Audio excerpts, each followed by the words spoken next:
Hello, everyone, and welcome back to my Blacadian universe. I had a thought, and I'll be honest, it is kind of hmm, disturbing, but follow me down the rabbit hole and see if you agree with me, because I've thought of this for quite some time, and I couldn't quite articulate it. And after, of course, discussing with my bestie and, just listening to other people's opinions online, I think I finally have pinpointed what irks me so much about this. So, I've always found it really irritating when people, certainly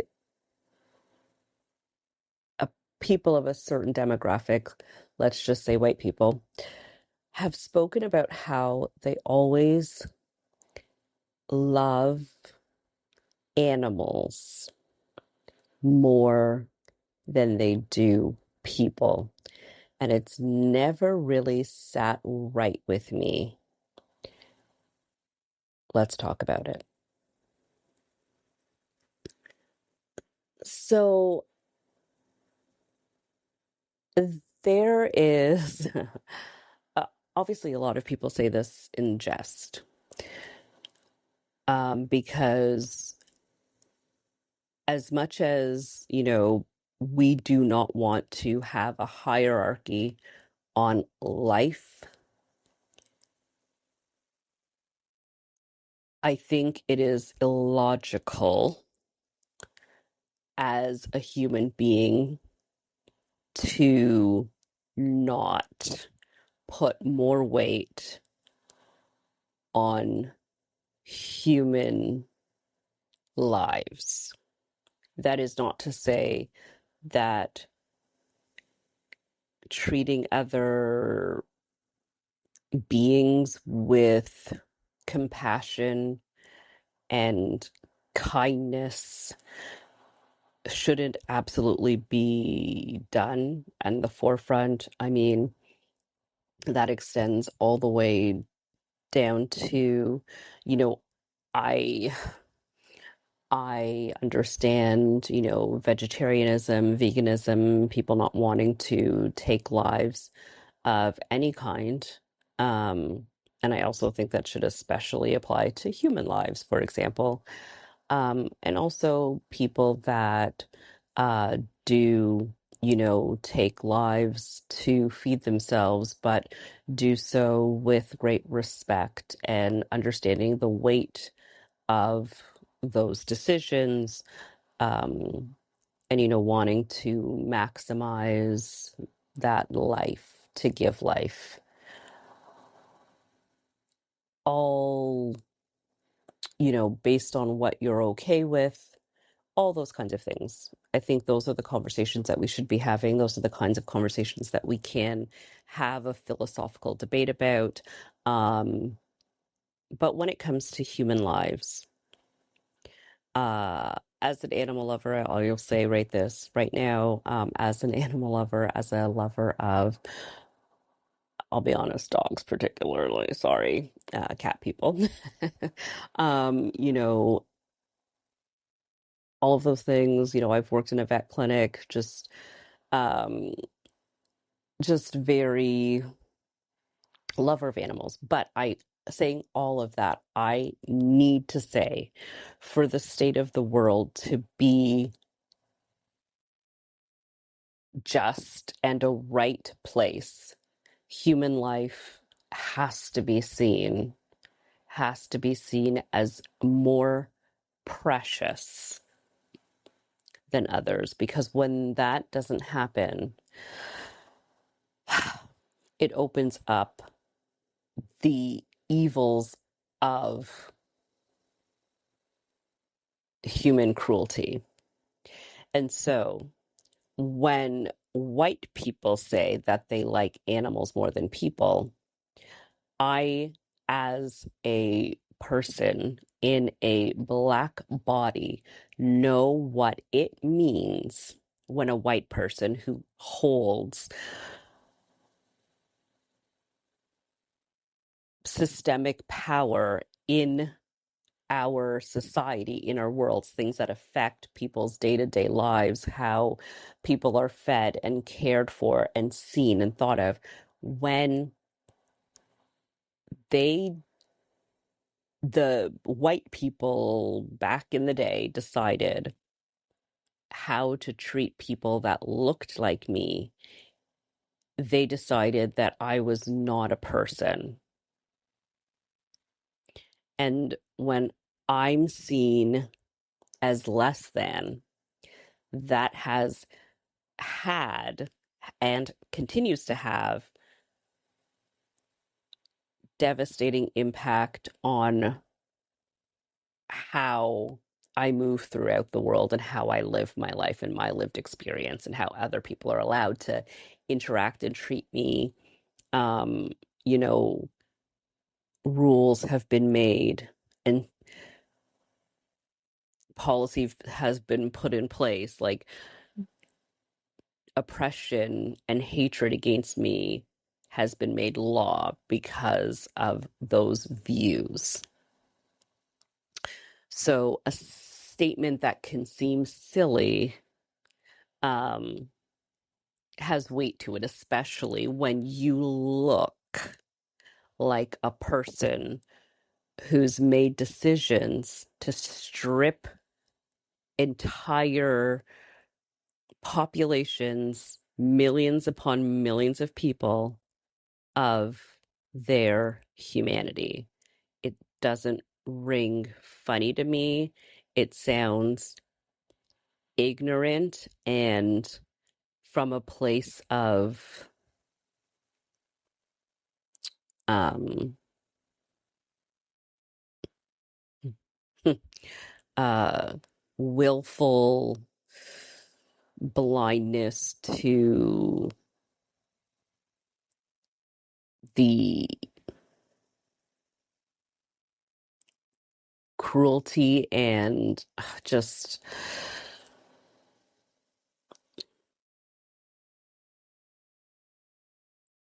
I guess, disrespect of that statement.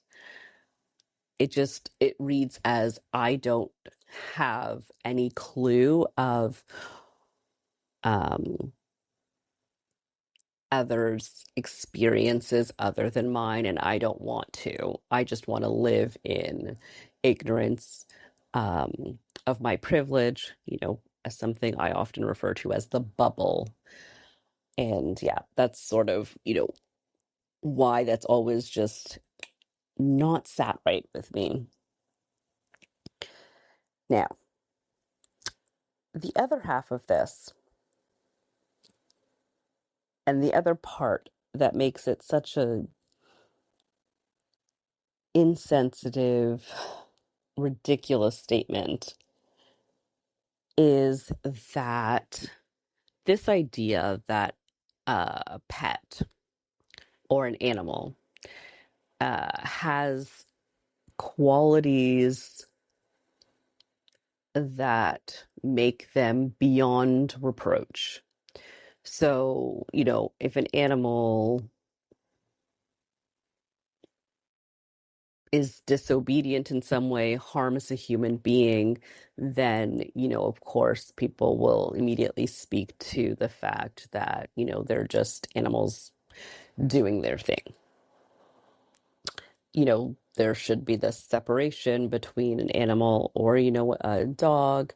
I, I, and it's this idea again that only um, something that is completely, I guess, unable to have sort of, I guess, complex thoughts and is quote unquote innocent of, not being able to make some sort of decision between right and wrong is the only thing that deserves our empathy and endless compassion and forgiveness and tolerance. And so it's the same thing where um, flawed people that have, made mistakes, people that, may have had things um, that are less than desirable behaviors deserve our compassion as well. We have rules in society to deal with them depending on their discretions, of course. But the fact that some people see it as so black and white, that of course only these perfect beings are deserving of our love, that is also a problem for me because, uh, again, that can so closely be tied to any of the isms, with sexism, of just, um, racism, misogyny, all the things where your character has been called into question, oh, someone committed a crime, so therefore, they deserve to be on the receiving end of police brutality, or, a woman was wearing a certain outfit or was out at night, so she deserved to be essayed, like these kinds of things. It's just like this whole idea of that perfection that only animals have, it just clouds your ability to have compassion in any real sort of way. So it's a very limited way of thinking. And again, I just think it's something that only people with privilege have the, privilege of thinking and boxing their minds in that way. So that's my other problem with it. And then this is where it goes deep, guys. This is where it gets dark. Obedience. The idea of obedience with these pets. And so one of the things is like pets are very, this is why it's so important when I say to be kind to these creatures. They're reliant on us for everything. They're reliant on us for affection, how to operate in the world, what we expect of them. And, um, you know, they don't judge us. there, there are, think of this, there are dogs in the world uh, that love terrible, terrible people. And that is not because a dog likes you. It is not a judge of your character. There are people that use that as like the breastplate of righteousness, to use my sociological terms, but it's a thing where you use this as a shield to show that you are of a good character. Like, not to be extreme, but Hitler did love dogs, okay, and really had compassion for them, and not a good person. So it's just one of those things where it's a red flag a little bit for me when people do that because they want to have that unerring obedience that their pets give them. It makes them feel good. It makes their egos feel good. It makes you feel good that this, compassionate being cares for you. So that must mean that you're not, Hitler. Um, and so why I feel, again, follow me here, that this might appeal to a certain white person is because there is this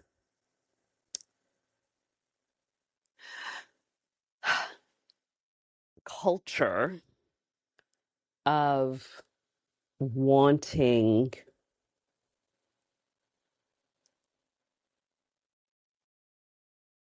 unconditional obedience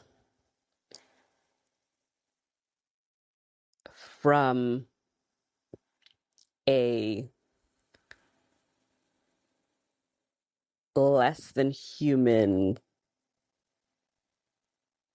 being that, let's just say, we as a, you know, or I guess white people have recently lost in our society here in North America. I'm talking about slavery. And so pets perhaps represent what they think enslaved Black people should have been like, which was grateful for their attention, for their ability to, give them the meager rations that they gave them, the treatment that they gave them, the way they treated enslaved Black people are honestly worse than they treat their pets. But it's that idea that, when we talk about people saying like, oh, they were so happy on the plantations, my, you know, my great grandfather always talked so highly of the enslaved person that was like basically working for pennies for them. They were so kind to them, they always were so good to them. They gave them their old clothes, that kind of talk where, they were thinking that enslaved Black people should have been happy to be treated and not being able to have their own freedom and live as human beings, but happy to be subservient to them. Honestly, I feel like it might feed this need to have this idea of superiority. And so when people can feel such compassion for only this idealized being, especially when they are a white person, I feel like there's some sort of deep issue there. When I think what really spurred me to revisit this concept was there was a video of recently of people going in to rescue a lot of dogs in impoverished countries. And, they're going into these places, and there's a lot of places in the world that people are living in conditions that we would consider, unacceptable or, very, um, well, they are like in impoverished countries. And so, you know, they are making the best of, what their circumstances. And so they would go into these places. And I think it was somewhere in like the rural, Philippines. And they go through, and these houses, there's like a farming area. They're not without anything. And so they go to rescue these pets. I'll be honest, they're just stealing these people's pets. They see a dog and it's living outside, um, and they go in to rescue it. And I don't know if they talked to the owners or they just stole them because this dog wasn't living according to Western standards. But I remember distinctly because I thought, oh, I had a pause of saying, like, the fact that they could go in here and not help any of the people, not spend any of the money they clearly have to the people, or even make mention of the fact, maybe they did do that, but make mention of the fact that they did that. It was focused entirely on quote unquote rescuing this dog. Um, and I remember someone in the comments being like, oh, I think, they sort of said the same thing I was thinking, which is, did they just steal those people's pets? Like, it's obviously well cared for. It, had a collar. It was, outside, but um I think they were saying like it looked like it was groomed and like it wasn't being attacked or anything. Didn't seem like it was very friendly to the people. It didn't seem like it was being abused. Um Maybe it could have been more well fed, but I'm pretty sure most of the people in that area the same could have been said for them. Um and the attacks that this person got by just pointing out the fact that, maybe this dog did not need to be saved, just obliterated by basically saying she was a horrible, incompassionate, like, human being because she thought maybe they should have thought of the people in addition to not just the dog just destroyed. And I always thought that really stood out to me, and it made me really dive into why people have that reaction. And it's honestly because of those things. I honestly think it's rooted in this idea of supremacy that white people are very, very, very much attached to. And that can so easily be translated onto our pets. And being superior to a being fills this desire that I feel like maybe other cultures don't really have so needed. And that's sort of where my deep, dark rabbit hole on this issue has led me. Whew. Yeah, yeah, that was a deep dive there. Let me know what you think because yeah, that's a little unsettling for me, I have to admit. I usually, I'm a glass half full kind of girl, but I feel like this one, yeah, yeah, I think my logic is a little sound on this one, and I just have to sit in that unfortunate conclusion. But happy to hear what you think. As always, thank you so much for listening. And I will talk to you next time. Thanks for joining my Blacadian universe.